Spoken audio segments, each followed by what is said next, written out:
that, we also mentioned something like the virus, you know, the Xin Zhao talked about. So many acceptable first picks in the meta, and Xin Zhao, after getting the MVP in game number 1, Aki reverts to it for number 2. Please go Thresh. I'd love to see them say, all right, we can already see OMG, they're kind of going for the same stylistic where they want to run forward.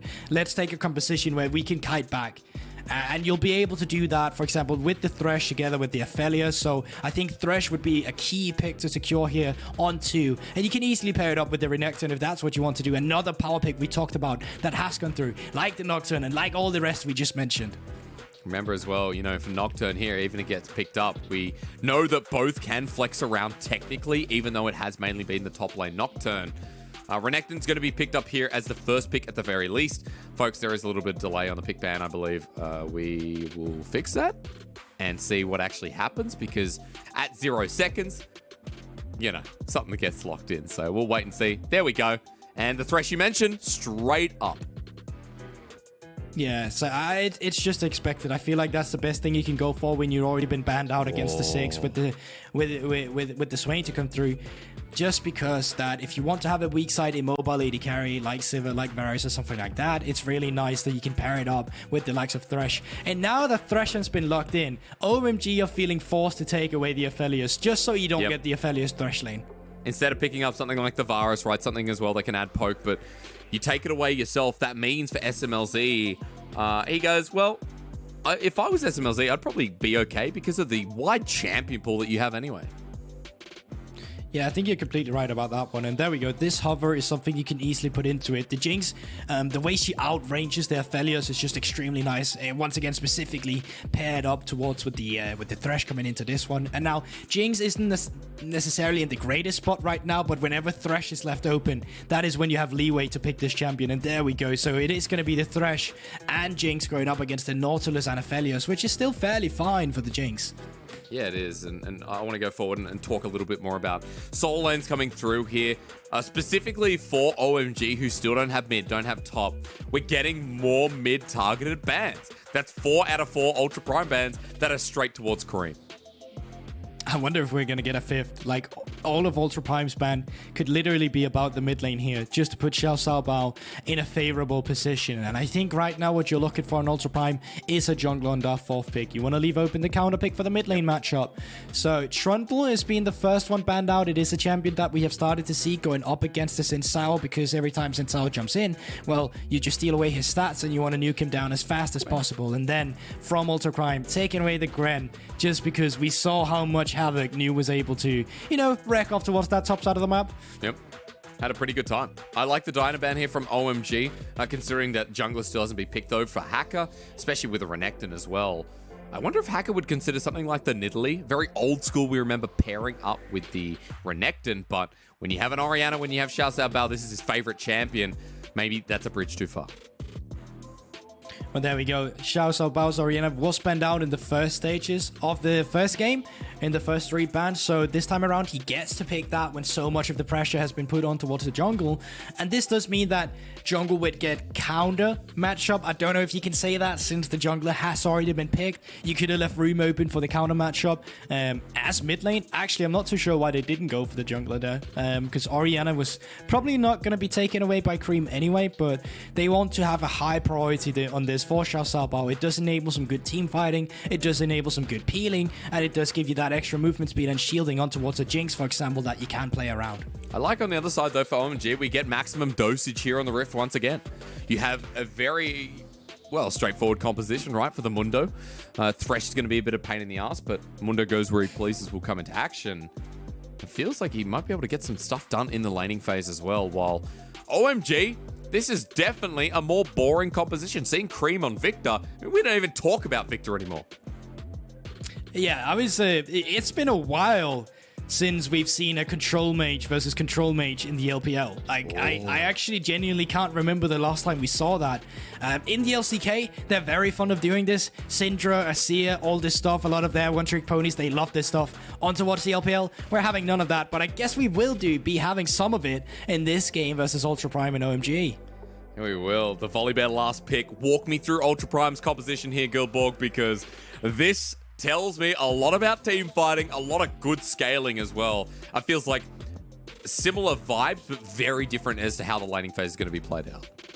I mean, this is super easy to go through. This is pretty much if you go 2 years back in League where it was all about the control mage having a reliable AD carry to fight for, this is what you look for. You have 2 bruisers in the jungle and the top laner. You have a control mage and you have the reliable damage from the Jinx. So you're just going to be playing front to back with this team composition, finding the picks and just blowing them up in a team fight scenario. And quite honestly, OMG can be looking to do the same. They have the kite back potential with the Aphelios and the Viktor. They don't like to go too far forward either of these compositions. I'd rather say that if they would have to, Ultra Prime is probably a bit better at doing it, but both team compositions here, they kite back quite nicely.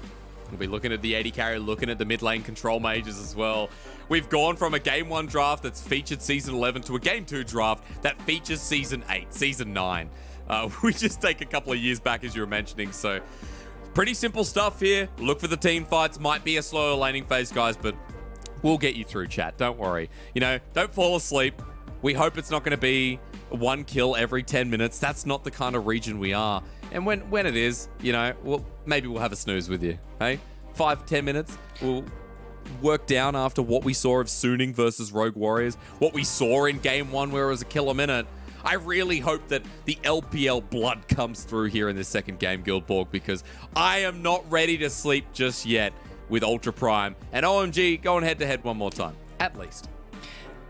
I mean, if I want to give you some light in this dark time where we have control mate matchups in LPL, then Volibear and Xin Zhao are both junglers that like to skip camp, to go for some skirmishes, to be favored for the Scuttle Crab. So we need to, hopefully, rather than need, well, I think we need it as well, but we want to see that to come out from Hacker and Aki in the early game. And especially since you have a Renekton up in the top side, for the Volibear, I'd say that Hacker has a lot of potential to hit down in the top lane because Mundo goes where he pleases, works on the first bit of CC, and even if he picks it up and pulls half the cooldown duration down, you still will be vulnerable to the follow-up from either Renekton or the Volibear, whoever hasn't used it before. Very standard stuff coming out here from the early game at least, but it looks like the junglers won't be mimicking each other. Looks like Hacker will be pathing down towards that bot side of the map, while Aki, he is going to be moving up towards the top side of the map. Okay, so Hacker with red and Aki with the blue. So if we're swapping sides as well, it does mean that looking towards Smlz and ShiauC for Hacker is a possibility. Aki looking towards the top side and getting the Mundo through a laning phase, because Mundo, if he has a stable laning phase, just feels so good getting into the early skirmishes where he still takes hardly any damage. Yeah, so while not much probably will happen here, we can go over these stylistics. Like the Mundo here, he probably went for double armor rather than double adaptive, just because going up against the Volibear, going up against the Renekton, you can't get some of this mixed damage profile kind of negated when you are a tank like Mundo. So having Renekton is going to be hard to play for, just because it's played into a weak side tank like Mundo that does phenomenal into the CC, where he's just still able to run away, even if you get the column weak. Like, you need to time that quite nicely with the Volibear and the Renekton to get the most out of it. And okay, so at least we are getting some action in the mid lane, though. A lot of trading to come through. And almost in the bottom lane too. Traps was set out. Unfortunately, the Flay doesn't connect to catch down Cold. And I believe the death sentence was thrown out as we see it on cooldown in our bottom left. So OMG getting pushed hard against their own turret mid the trading we saw. And top lane here for ZS is pushing deep into News lanes. So feels like we're already getting some lane statistics out for you guys, which makes it a little bit more interesting. And junglers that'll do scuttle for scuttle to find out what happens next. Yeah, well, not only that, ShiauC also wasted Ignite there because he thought they would get the kill on towards them. So that's an even bigger cooldown coming through there. Now, moving up towards the lane management, we can see from some of the sides here, I would love to see ZS, after he's crashed his wave, just let it slow push back towards him. He's not going to have too much going for him if Aki decides he wants to go for a gank up there towards the Renekton. On towards the other side, Hacker could be very cheeky about it and try to pressure the bot lane after he's taking the scuttle, just because I think it is a cannon wave who's going to be coming in on the next wave, but that's not what he's going to be doing. Looks like he's just going to be backing off a bit more. Nice little hook zap as well. No follow through though, otherwise ShiauC's dead. Hacker instead looking mid. Look how deep Creme is, and he takes a turret shot on the run to his jungler. Aki, save me. And Hacker knows he's up towards his top side as they traded angles, so Just going to help clear out the way for ShiauC, enable an early back here is in the bottom lane once again. We get a dredge line follow through. ShiauC in a lot of trouble. Cold sent forward as well. But after burning the flash, Cold knows that he has to back away. There's no way he's getting the kill further. Smlz and ShiauC getting the worst end of the trade. Yeah, the Dark Passage was there to get SMLC out as well, but now you're finally starting to see them strike back after having been pushed on the turret for so long. Oh my god, it's max range, but hang on, Cold. How much trouble's he in? Flay, Zap, and if they got the second turret shot, it'd be very different, as Abel is blasting away at Smlz. Aphelios is going to send them back, and that's great. Hang on. First blood. Orianna beat Viktor. That's super pop champ. And this is great from ShiauC, who had a very slow start to the other game, starting out 0 and 2. Now picking up the first blood with a solo bolo in a control mate matchup. What is going on? Yeah. I mean, that's nuts, right? And look at the CS he'll be able to acquire as well. Push the wave out. TP burnt by Creme, but ShiauC will go back with first blood. And the tier already stacking as we watch again.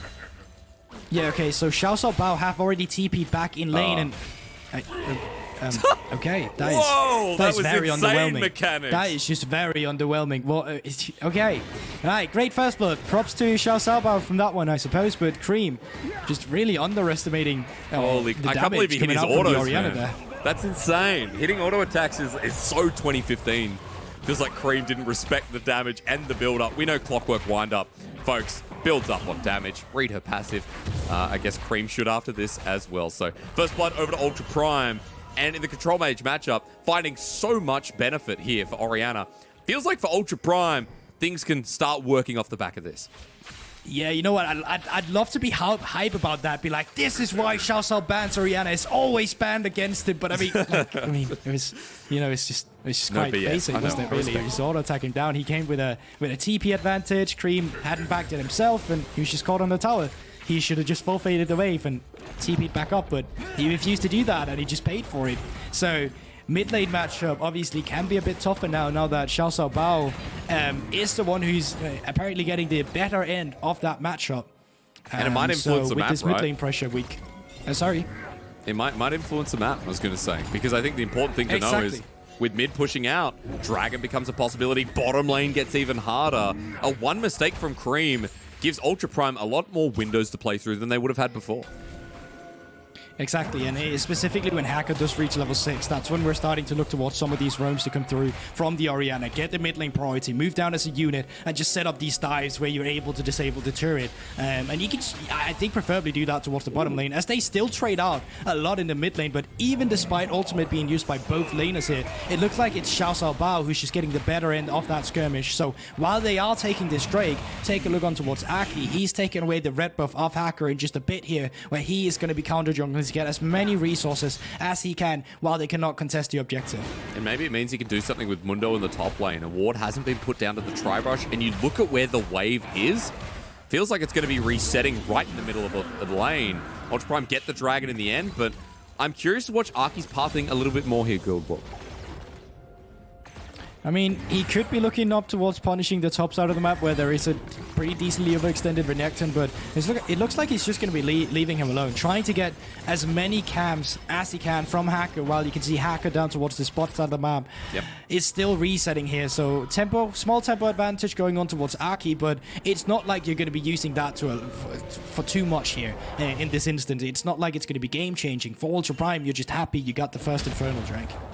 And the first blood on top of that as well, right? So there's just these small, minute advantages. Again, folks, we talked about the stable laning phase. We talked about the game being a little bit slower tempoed than what we've been used to tonight. I go back to the Rogue Warriors Zooting series where early games were kind of nuts, but even game one, early game was so proactive and it was blow for blow. So feels like here for OMG as Herald spawns up as well. We are going to see a lot more of those map movements, and maybe trying to punish some of these waves on the way through. Yeah, but here's the thing, though. You're not moving SMLC up. SMLC is alone in the bottom lane. What you need right now is to spot out Abel in OMG, because as soon as you do that, you can move SMLC off to get plating for free. But he doesn't see them, so he's too afraid to actually go up and punish for plating. And Dark Passage as well, you can see, is now it's a bit too late over the ward.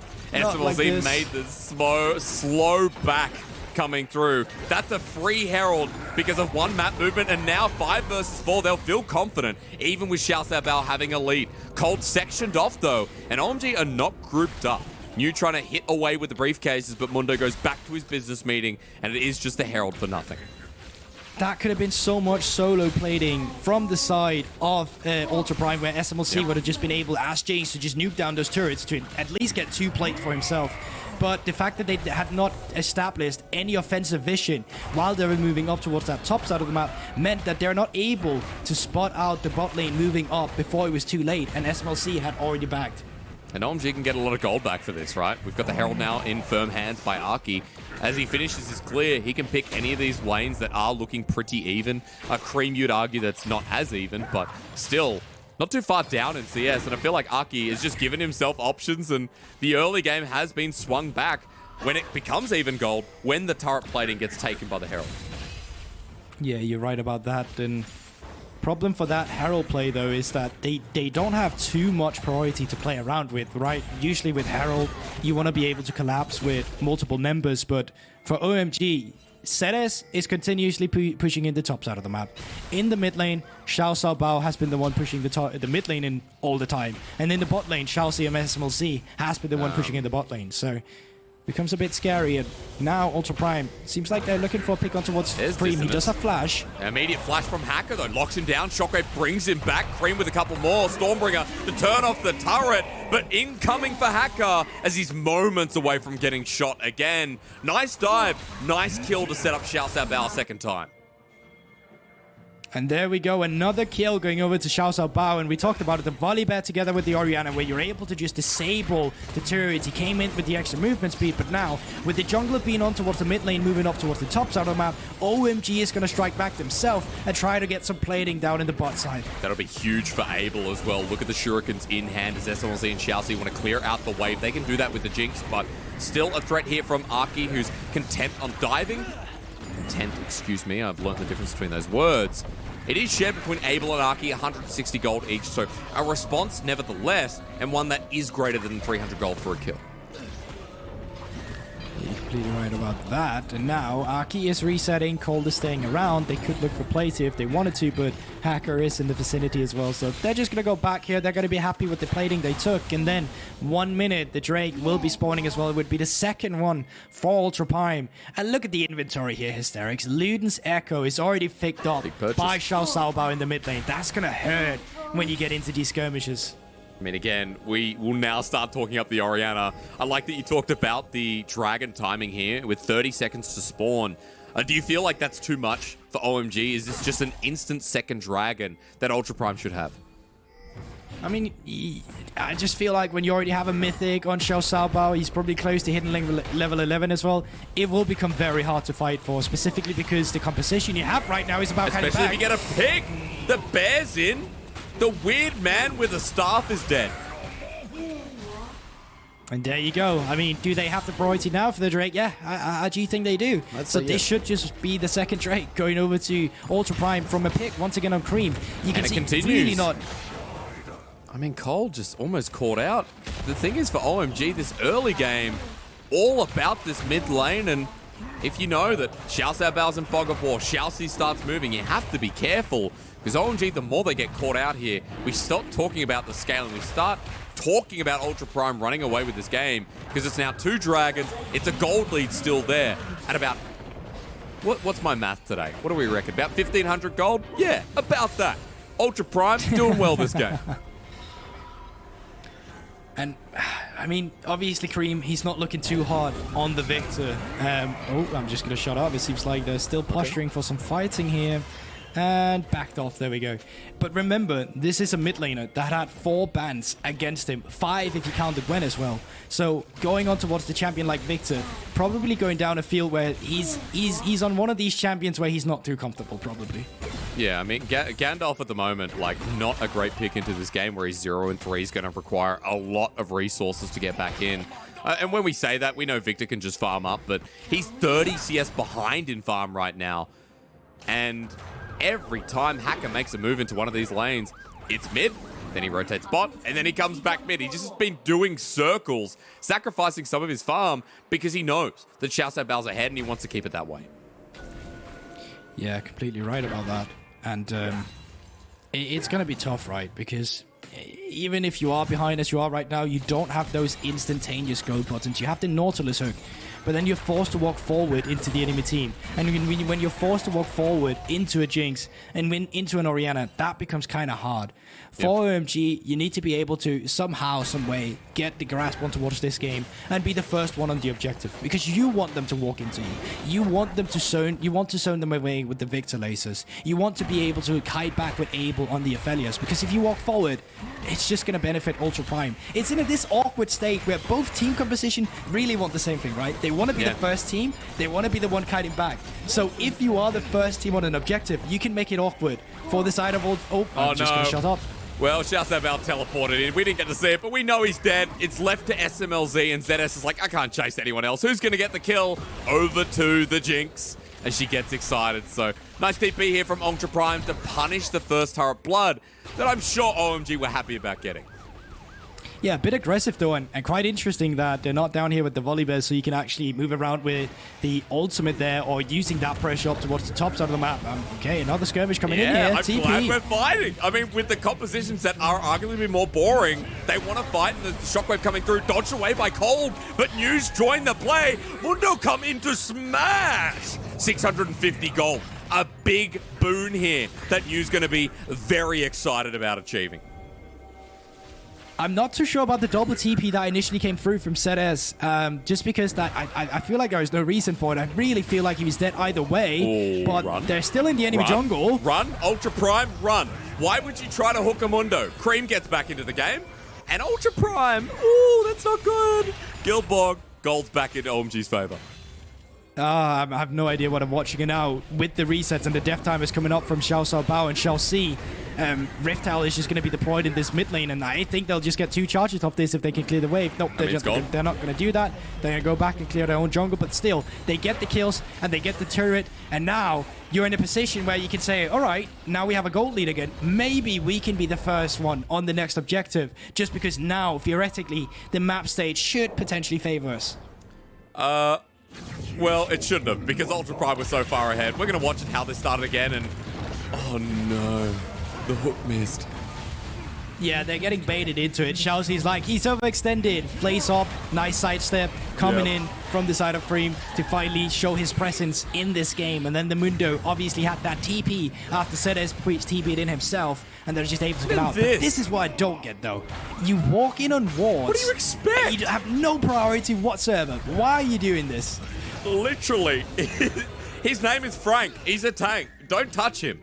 He's got 2 items now. Anathema's chains picked up, by the way. We've seen this on a lot of our Mundo tops. And I'll be quite honest with you, chat. I don't know to see who it's targeting, but I assume you could be looking at someone like ShiauC Bao with how fed he is. Yeah, either that or SMLC. It's definitely one of the two. But no Mythic to come through from the Mundo yet either. We usually see the Frostfire Gauntlet to come through, and now we talked about this. 30 seconds on towards the objective. OMG wants to be the first team on it. Why do we keep getting Cloud Souls? It feels pretty unfair for the team that could waver this objective to be a benefit for them. I mean, Ultra Prime still have 2 dragons, we have to remember. And even though they walked into a fridge while the door was opening, for Ultra Prime, they still have this fed Orianna, who's an item and a half strong, but OMG moving into River, and Ultra Prime paying the respect as Dragon now spawns. And there we go. Drake has been spawned. OMG could be the first one to start this, but they're a bit scattered. Aki, the only one up here, but they have the vision control to try and bait them in the background. Now, ShiauC Bao finally coming off a reset here, and it could be Ultra Prime is just going to start up the objective first, even though OMG was the one who had the setup. They did. I mean, Ultra Prime going to start it off. Abel just walk back to wave, thinks against it. But here comes the fight. The hook onto the jungler. Cold running in as well, but depth charge into the backline. Dragon's still not down as it finally gets taken, but it's going so topsy-turvy. Abel free hitting, though, has Severum Crescendum, and now maximum dosage. News healing up quite a bit. Somehow, Ultra Prime are actually winning the fight as Creme goes down. This is League of Throws as New gets slowed, hits away a suitcase. How the hell did OMG lose that? They gave up every pressure that they had. They had just spent the past 30 seconds trying to get the pressure on the Drake, trying to be the first on the objective. And then they just forfeited it. Then you're just like, oh, I guess we don't really want to start the objective. And they just gave it over to Ultra Prime. So they get the victory after that. They just didn't realize what their team composition wanted to do there. Oh my god, I'm ready for this. This game 2 is definitely a bit of a fiesta here as Abel misses the ulti to start off. And I mean, I think that is Soul Point as well, if I'm not mistaken, going over to the side of Ultra Prime. When you talk about Cloud Soul, but when you always have Orianna in the team, you're glad to have these ultimates going down further as well. ShiauC almost going down as well to Creme, not happening. And with the reset, I mean, it's quite easy for the Jinx to be chasing down the Mundo. Yeah, double kill goes over. Smlz now 4-0. Folks, looking good for Ultra Prime again. 2k gold lead, Soul Point. Baron's up in 40 seconds as well. And a pause because Mundo not happy. I mean, I would pause as well. I'd say, what is this? Look at each other in the eyes. What is this? What did we just witness? Because this game too, I don't know. A bonanza, fiesta, fantastic. I don't know any words that sound like fiesta. Not a siesta. It's like you have two teams here that are LPL teams, and they're trying to pretend that they're LCK teams with the composition they draft, right? But they're playing the composition in an LPL sort of style where they think they have a skirmish composition that can dogpile onto a kite back composition. And it's just not working. Like, they're just completely misreading their own win condition. It's funny because you talked about really good win cons here and how they could be similar, but you also talked about the integral parts that work differently as we work back into game. I don't know, maybe someone hit the keyboard. If I was OMG after that last fight, I would... Look, I don't have anger issues, but maybe I would hit the keyboard, if ever so lightly. So I don't know if a key popped out. Do you think that's toxic, hitting the keyboard? I mean, if you're doing it silently, maybe? I'm not too sure. I've never really been the type... Okay. Well, I mean, you know, it's something that can be trade onto your teammates. If I was the jungler, I was sitting next to my top laner who's just breaking up my keyboard, I'd probably look a bit weird over at him and fear for myself, knowing that I'm sitting right next to this guy. Yeah, I would be scared too. That's actually true. Maybe it is toxic. I don't know. That's a very big discussion that one day we can have with someone like Twitch chat.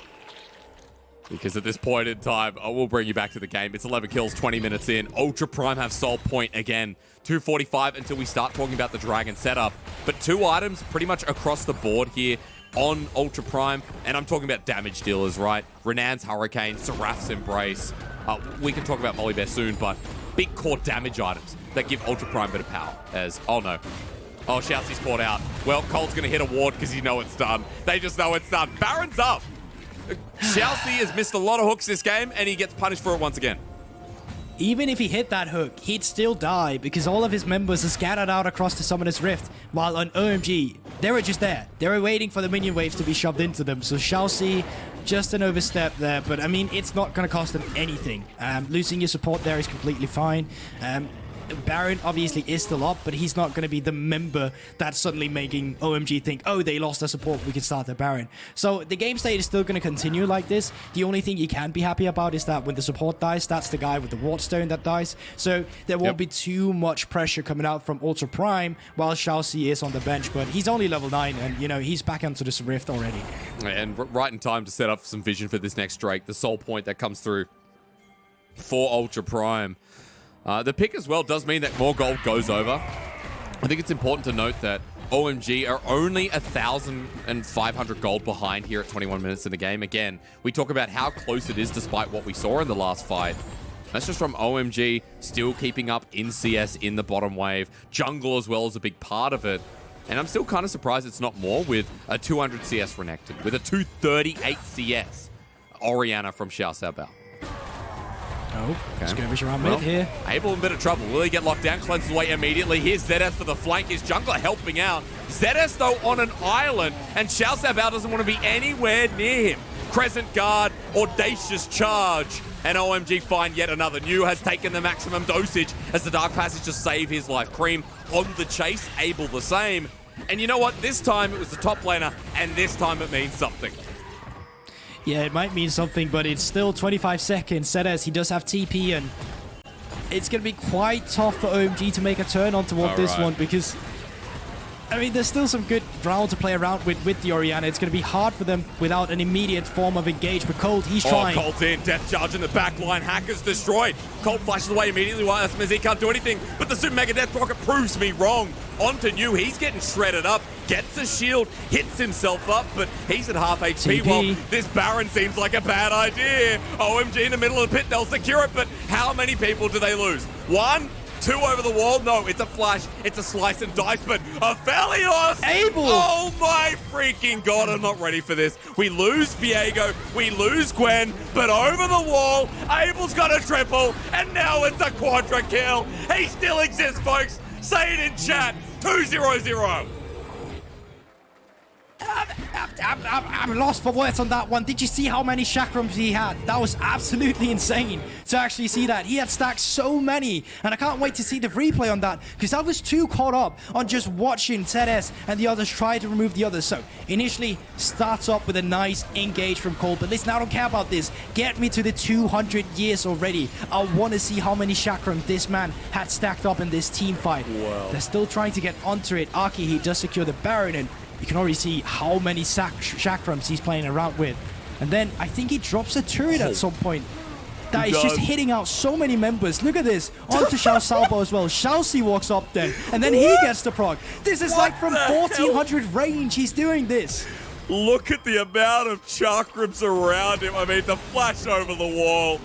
He hits multiple targets. That's the crazy thing. While the chakrams are still coming back from one target, the rest are hitting another. I'd be so bad about that too. The 5,300 damage.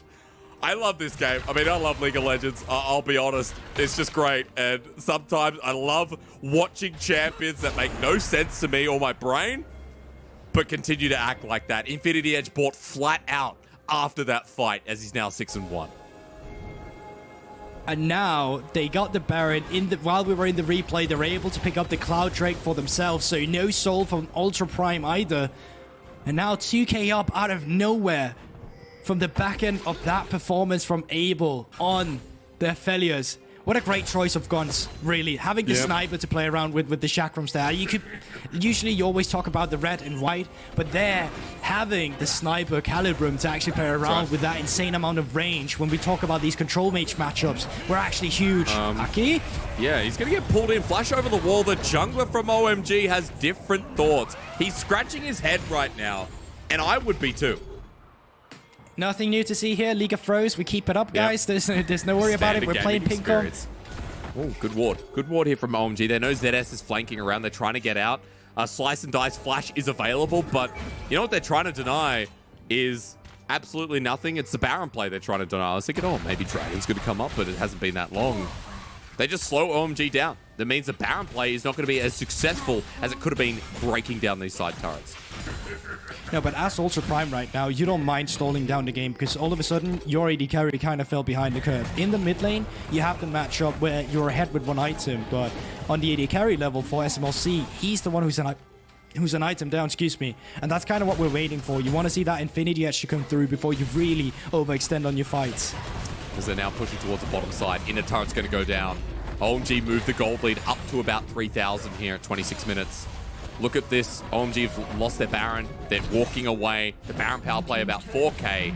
And all ZS can do is straight. So, Guldborg, we're going to have to wait a little bit again till the next Baron in 2.5 minutes. At that time, Cloud Soul's also available, but we've seen what OMG can do in the side lanes, what they can do in this game if they have a Baron buff. So I'll be curious at the decision making. You can walk me through as we get closer to that moment.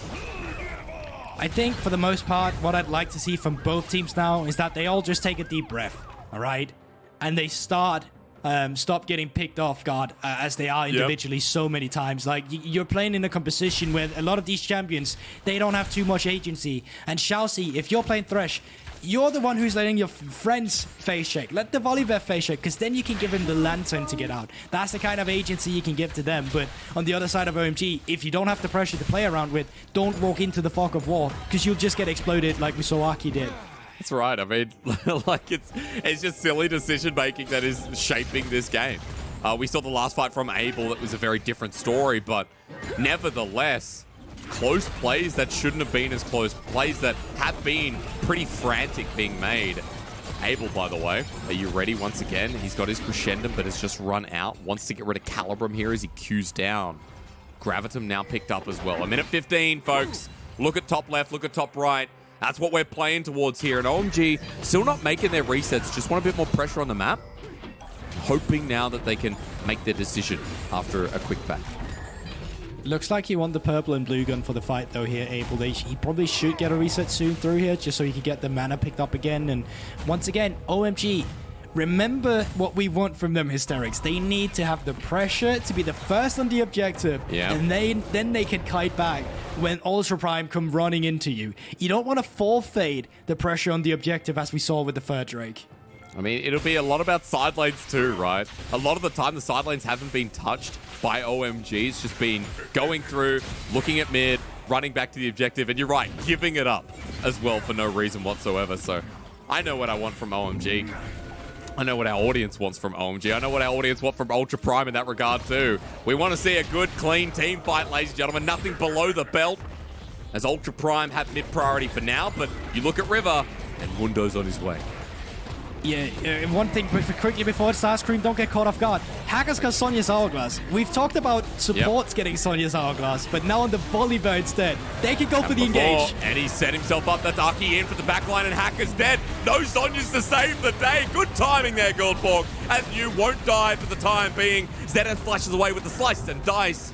And OMG, that dragon is yours. Ping's going down on Baron, but if I'm Ultra Prime, I wouldn't dare. And there we go. They finally have it. You say you wouldn't dare. Ooh, that super mecha death rocket almost had it. But the TPs, they're coming in, and the counter TPs are coming in now as well. Remember, it's a Viktor, it's a Mundo. You have to back away. You burnt your TP for this. OMG, if they see backs come through from Ultra Prime, they can even start it themselves. 9 seconds onto Hacker, though, so he will be out of the map in just a bit. Problem is that OMG want to continue this skirmish. We've seen them get caught off guard so many times in the enemy jungle, and yeah, they decide to back off, don't risk anything. If one valuable member dies now, that is Baron off the table. So, we lull about a little bit more. We realize it's been 23 kills in 30 minutes. Which is a bit of a surprising factor after how everything's gone. I'm just so surprised this is so even when early game was a wash, when Ultra Prime had everything, and these fights, OMG are blasting them now. I can't believe more people didn't die here. I can't believe that Zedes actually gets out in this case scenario, even SMLC getting on towards the Lantern as well. So now, with that regained pressure after the objective, OMG, they could be the team that decides to say, all right, we'll push up the side lanes and down. We'll start baiting up the Baron. Start the dance with the Purple Worm. All right. Everyone loves dancing with the Purple Worm in League of Legends. It's just, you know, there's just something about it that's so magical as Aki brings up Gangplank to the forefront. Look at the backline. Creme's backing himself. He's got teleport available to come back into the play. But we're just dancing between lanes, between Baron area, and OMG now have a hit at mid, and back we go. There we go. Creme finally on 3 items. 4 on towards Abel. He does have the Guardian Angel this time around. So while SMLC finally picked up the Infinity Edge, he's still 1 item down to the likes of Abel, which will make these fights hard to pilot just because you have a deficit on that front. I mean, the 4 item, the GA as well. Shouts out Bao. We're looking at him because he has a teleport available. You talk about items, Sonya's Hourglass picked up, but no Death Cap or Horizon Focus. You know, we don't know what that final item's going to be. Shouts out Val, the strongest member as he teleports in. I think we have to be honest here. Ultra Prime need a big shockwave. They do, but look at the guns coming in from Aphelios. It's the Calibrum and the Chakram once again. I've seen this one before, Hysterics. It's quick. It's so quick as well. Abel's just going to blast through this, and now into the fight over the wall. The Moonlight Vigil big. Abel starts soloing out the Baron, but you have to turn because the play's bigger. The shockwave good, but new takes hardly any damage. GA from Aki, he flashes back to the rest of his team. 4 versus 4, but Abel has a green gun at the ready. And for OMG, that went worse than you'd expect, but because he's still here, Aphelios can look at the Baron again. Yeah, Abel not feeling himself enough to actually flash forward over the wall, and that's why he got so split up. That's why they were not able to pick up more kills, but now with 2 supports left, they're still going back on towards the Baron. And OMG or Ultra Prime, they're slowing this one. Skysplitter gets in, but early with the Stormbringer into the backline. Hacker steals it! They kept hitting it down! Hacker, he'll die at the end, but look at this Jinx fire. Graviton means nothing over the wall. The Baron still keeps the game going as Abel wants to queue, but no one's in that brush anymore. And I can't believe this game is still going as back and forth as it is. Now with the Baron having been picked up by Ultra Prime, you would imagine that they'd be able to get some priority once this Drake starts happening again. But is this the first fight? No, it is the second one. And as you said, they kept bursting it down. A bit of miscommunication, I think, might come through from Hacker first. And ShiauC, no, not ShiauC, Aki, he did have to flash for himself, smite for himself, but he just was not able to get in on it on time. Just outsmited, plain outsmited by Hacker. Yep. And to give credit to OMG there as well, when you're a Viktor, when you're, I guess, an Aphelios who can misclick it and how big the Baron is, like the AoE damage from Viktor's Chaos Storm helped a lot with that. So really hard here being an AoE mage that is going to affect that neutral at the same time. I'm not going to give the full blame to them as we see them grouping up the Dragon. It is 50 seconds until the next cloud that will lead to Soul Point for OMG. And although the Baron gets taken by Ultra Prime, remember that OMG are still the team with priority, still the team that have got so much damage, so much more damage on the AD carry, I'd say, as well. And a big Fridge who's no longer a magnet. Yeah, that's the thing. And while they do have the Baron up minions here, they're still feeling too afraid to walk forward into this one new. Not afraid being a nuisance in the front line just because of that Mundo passive he's getting, where those hooks, whenever they connect, well, he's just going to pick up the entire HP he lost again. So we're just still grouping mid for the time being. Ward taken down. Ultra Prime going to move as a unit to take down that control and response. We A-ram for a little bit longer until 10 seconds. I'm going to give you time to set me up for this one because we've got a lot of items here. What do you expect coming through Guldborg in the next fight? Well, they might just start before I get the chance to say it. I mean, I wouldn't have hooked that if I was ShiauC. You just killed your jungler. Thank you for the free dragon. ZS going in. He's killed Creme, but Creme doesn't do anything this game. Smlz running into an Aphelios. Another triple. Hello, sir. Would you like a quadra? I don't mind if I do. ShiauC has to get the hell out of there as New starts throwing briefcases once again. And this might just be the end with a mega push towards the Nexus of Ultra Prime. Yeah, don't worry about it. I would have told you to focus on Apel anyway, as he pops off with a triple kill coming in again. Huge performance from Apel so far, and it looks like they want to cash out ShiauC and just finish the game here. A look at Abel as well. Severum coming through with Crescendo. He's going to take down these turrets so damn quick. Going for one. Another one there as well. ShiauC versus Abel. Will it matter into the GA? Of course it does, but the Nexus exposed. He's trying his hardest, this Orianna, and he's got the AD carry, but new Mundo smashed Big Rock for the game, the series ender. It was actually quite funny to look at that because the big damage came out from the Aphelios turret. And that's the kind of mistake you sometimes make when you want to end the game. For the most part, you have to kill the champions first. They didn't do this, but luckily that Aphelios turret was still behind, killing the Nexus when Mundo was being the one focused down. 2-0 for OMG on towards this one, and it looked dire for them. It really did look dire. It did. It was the early game against Creme where he got smashed on this Viktor, and ShiauC's Orianna put in some real mileage. I think Ultra Prime's mid lane again shows you that he has this huge potential, but we got into the skirmishes, the ShiauC hooks. I'm just going to call this out. I don't mean to ever diss any player, but the ShiauC hooks were the biggest baits I've seen. That was so rough, especially towards mid as well. That led to the fight that gave Dragon and then eventually ended the game. It's just unfortunate because the Thresh, when you have a champion like Jinx, it should be used as a facilitator, obviously with the Dark Passage instead, where you're able to just help them get away from the fight. But instead, when ShiauC died, or made one of his teammates die as one of the first members, these fights just became so hard to play when you want to kite back on a champion that doesn't have any mobility like the Jinx.